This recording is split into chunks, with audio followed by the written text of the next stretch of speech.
अगर आप भी चाहते हैं कि एसएस फिल्म्स मोतिहारी के ऑडियो वीडियो सबसे पहले आप तक पहुंचे, तो इस चैनल को सब्सक्राइब करें और साथ ही बेल आइकन को दबाना ना भूलें। Presented by SS Films.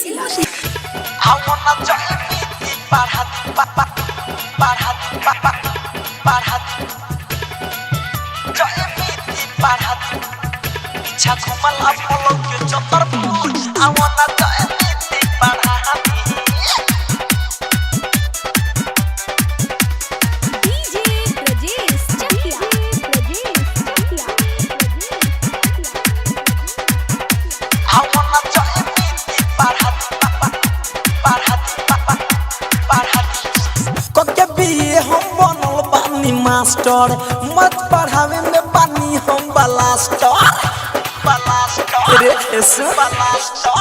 के बिये हम बनल बानी मास्टर मत पढ़ावे में पानी हम बलास्टर। तोरा लहंगा में बाटती रभूज आवना जय मिति पढ़ा दी पीछा घुमला पलौ के चतुर्भुज आवना जय मिति पढ़ा दी।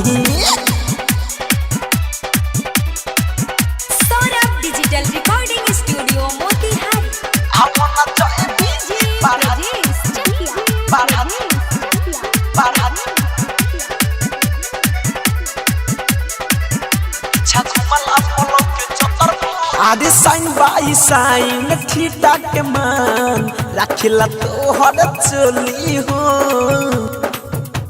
अरे पत्थर के सुना ये प्लस बी के होल एक्स को वाहिर बुझना बात के ठिठोली हो। हंसतर ना आवना तुहरा के बबुनी पढ़ा दी देर देर देर ले तोहे समझा दी कोनो विषय कर तू चूज आवना जय मिति पढ़ा दी तोरा लहंगा के भीतर तिरभुज आवना जय मिति पढ़ा दी।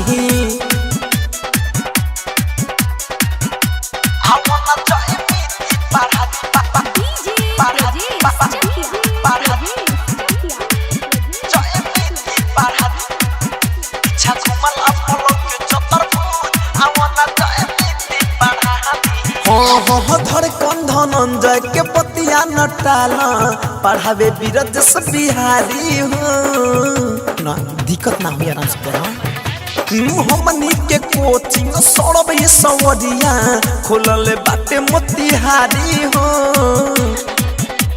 रे पता की सुना आज से आ वही मानसू के साथ हो वही जे रही ले डीजे विकास ना तो नीचे से फेंकी बुझ बुझ आवो न जय मिति पढ़ा दी तोरा लहंगा के भीतर तिरभुज आवो न जय मिति पढ़ा दी। Saurabh digital recording studio.